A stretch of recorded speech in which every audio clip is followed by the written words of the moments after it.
Good evening again. My name is Midnight Cloud, and I am your host for tonight. And today we are reading a story from an anonymous sender. If you'd like to be featured on my next story, please do not hesitate to send me your stories. There's a Google form down below. So, this story has been passed around when it happened in 2002. Oh my gosh, I was still super small that time when it happened. But I am very honored to read this today. This is a story about a white lady, and when I was young, this is like the scariest thing you could ever encounter. So, anyways, let us start. So, this story happened to Joy. Back in 2002, she was only 15 and living in a small town in Mindanao. Her family was one of those quiet, traditional types. Her mother sold kakanin in the morning market, and her father worked at the coconut mill. Joy was the eldest of 4 siblings. She was never the type to get scared easily, but she loved ghost stories. She would tune in to scary TV shows and read books about it. But even though she claimed she wasn't scared of ghosts, she still respected the old warnings for when she passes big trees, never pointing at graves, and never laughing loudly at night. She believed in spirits, but she didn't think they'd ever bother her. But one night, they did. It was already Burr months. So, side note, Burr months are, September, October, November, December. That's just what we call them. And Joy can't really remember, but she knows it was around finals week.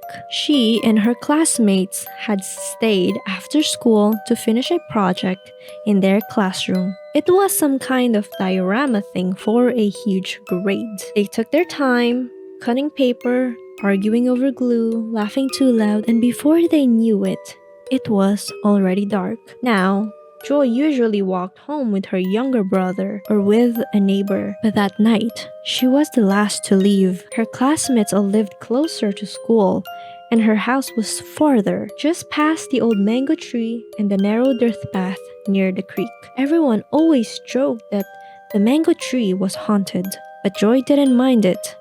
She passed it every day. She even used to climb it when she was younger. She just told herself, it's just another night. So she walked home with her school bag behind her, and the moon was almost up.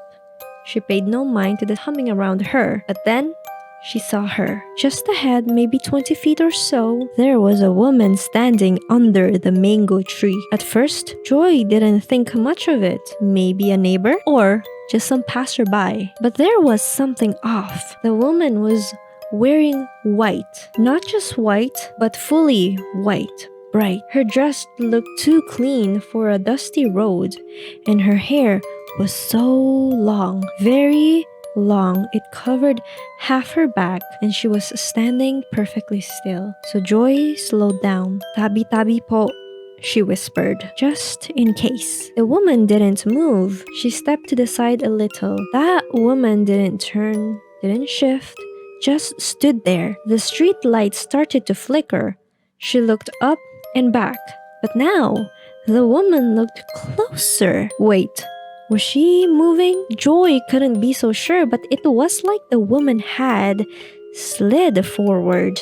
No footsteps, no bounce in her shoulders, just a little closer than she was before. Then Joy noticed something that made her stomach turn. The woman's feet weren't touching the ground. She was floating, just a little, maybe an inch or two, but enough to see, enough to know. Joy's body went cold. She didn't scream, she didn't even run.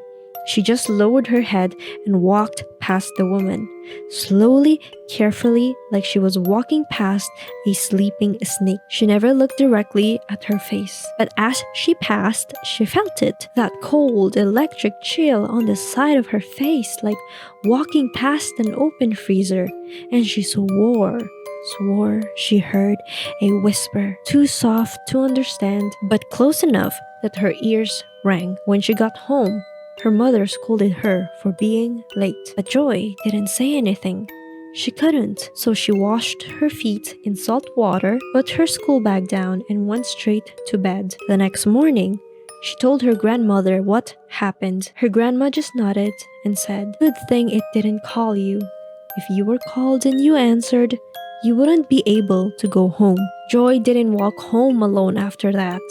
She waited for her brother or cousin every time, even if it meant getting home late, even if it meant staying longer in school. She says she doesn't remember what the face looked like, just the hair, the whiteness, and that feeling like something followed her all the way to her door.